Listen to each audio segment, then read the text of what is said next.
Okay, what is up, ladies and gentlemen? We are back with another laptop. So, this is one of the same. Well, it's actually a little different. This is the Ryzen 5 Dell G5S or G5. So these bad boys will do right at 35 mega hash on Ethereum.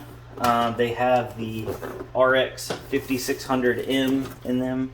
So it's a mobile RX 5600. Let me see if I can get it open for you guys. I did get this one open box at Best Buy online. Some of the open box stuff is available for shipping, so I didn't have to go into the store to pick this one up. I actually just ordered it online and it just came, so that's kind of cool. Let me get this open without mutilating the box too bad, and I'll be right back. Okay, so this is the Dell G5. I'll put a link down below. You can still get these actually on Amazon for $8.49. On Best Buy's website, they've been going in and out of stock.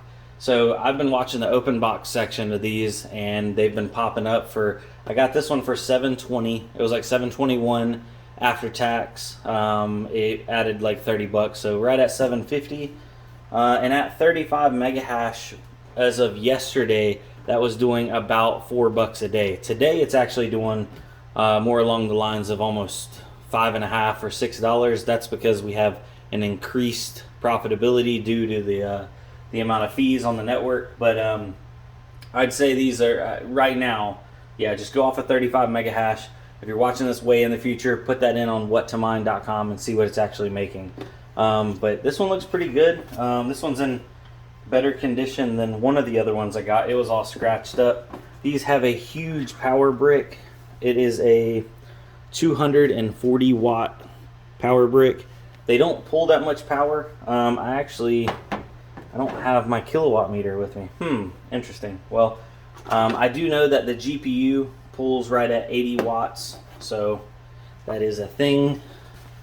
Now, as for the CPU, this being the Ryzen 7 4600, I believe it's pretty energy efficient, but I'm not sure. Total system draw. Let's plug this bad boy in. And we'll be back in a minute once we start mining. So, bear with us. Alright guys, so the first couple things I always do on any new system is this one has McAfee pre-installed. I uninstall any of the add-on bloatware antiviruses, so McAfee is gone, take that off. Then I go ahead and download Chrome, Google Chrome, and I go ahead and install Chrome Remote Desktop. So that way when I log in on here on my Chrome and I have Chrome Remote Desktop, I can go ahead and set this computer up wherever I want it, and then go get on my main computer and finish setting up the entire computer. Also, another big one is the sleep settings, especially for a laptop. So type in sleep down in the bottom left and it'll go up to power and sleep. And screen, I turn to never plugged in, never sleep, and never turn the screen off. Some people are like, oh my god, but that's gonna ruin the screen or ruin this or ruin that. Nah, it'll be fine. Never turn that off. Never. So let's open up, or let's install Chrome real quick. There we go. And those are some of the big ones. This one is preloaded with a relatively new driver, but sometimes you'll get a system and it'll have a super old driver on it, and you'll need to update that. Other than that, everything else can be done through Chrome Remote Desktop. So I'm going to get this bad boy set up upstairs with the other laptops in old ATP mode, and let's jump on the desktop and fire her up. Alright, so I have my laptop up here on my Chrome Remote Desktop, so we're going to connect to my Dell R5 number 3. That's the new one. I have currently 3 of these Dells right now, and one of them is a Lenovo with a 1660. But I already got it up and mining. It's doing 34.4 mega hash. Every now and then it'll blip down to 20 or 21, especially when I'm logging into remote desktop. That's always a little bit of an extra load on the GPU. Team Viewer is really, really heavy. It'll knock off like 5 megahash sustained on this card at least. But yeah, it levels back off 34.4, right at 35 or right under 35 megahash. So I've been really happy with it. The only thing I have not done on this one yet is I haven't got it on Ethernet. So we're still mining on Wi-Fi, which is not optimal at all, especially since I'm not exactly close to the router. I'm going to be doing a video on that coming up soon, the difference between mining on Wi-Fi versus mining on Ethernet. It is worth doing if you can get your systems on Ethernet, definitely. But yeah, so like I said earlier, the sleep settings, uninstalling any junk antivirus like Norton or McAfee or anything like that. And then all I did is downloaded NB Miner. I went and created my bat file. If you need help making bat files, you can watch my video down below. It's how to direct mine Ethereum. And yeah, you basically just, right click on a bat file, edit. You go in there and you change whatever pool you want to right there, and then you put your wallet and then dot. After the wallet you hit the period, and then whatever that is, that's the actual name of the system that shows up on Ethermine. So if we go to Ethermine right now and we look up the dashboard, I'm right at almost 900 or 917. My average is 899. My reported is 904, and I have Dell 1 at 34 megahash, Dell 2 at 34 megahash, and Dell 3 has not shown up yet because I just fired it back up because I had it down doing a little bit of testing. But Ethermine updates like on a 10-minute interval, so it should show up any minute now. But Dell 1 and 2 are the same exact, the RX 5600M, average 33 megahash, reported 34. So she's right on the money. And the other one is Dell 2, average 36 megahash, reported 34. So this one's actually doing a little bit better. Don't know why. Those are both on Ethernet, and then Dell 3, you'll see in the upcoming video. On Wi-Fi, it's definitely not that. You don't get a nice average. It's like all over the place. So with that being said, ladies and gentlemen, some people were asking me, where can I buy these laptops? So if you go to Amazon, 5600M, because there's not a lot of laptops that use this this actual graphics card. Go to 5600M, and wow, they're $1,000 on Amazon. No bueno there. That's for the Ryzen 5. That's for the Ryzen 7. Does that have, no, it's got a 1650 in it. You know what? There's a couple more places. Let's see if there's still a pretty good deal on Best Buy. 5600M.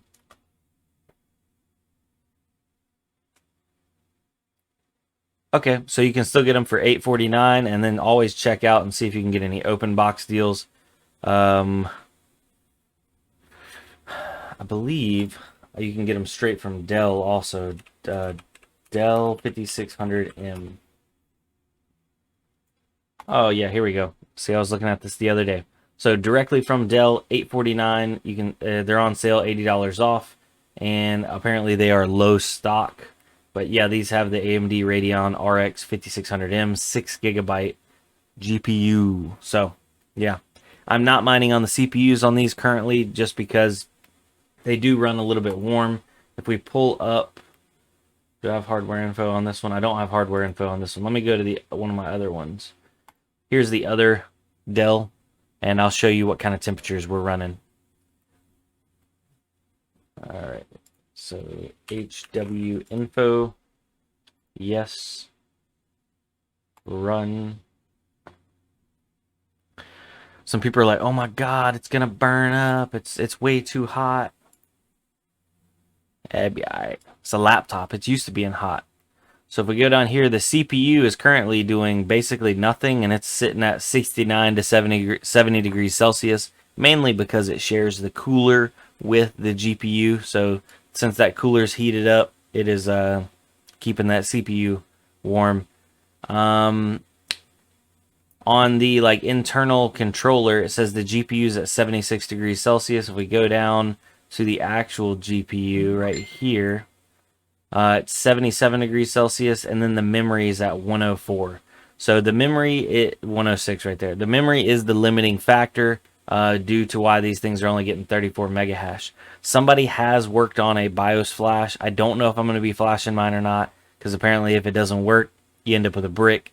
But they have a BIOS flash, and they're able to get 39 mega hash with that BIOS flash, mainly by undervolting the GPU, so it doesn't burn as much power, so it doesn't get the memory as hot, so it can, clock up higher. People were asking me, is this junction memory temperature too high? I'm not going to say that it's too high, but I'm definitely not going to say that it's cool.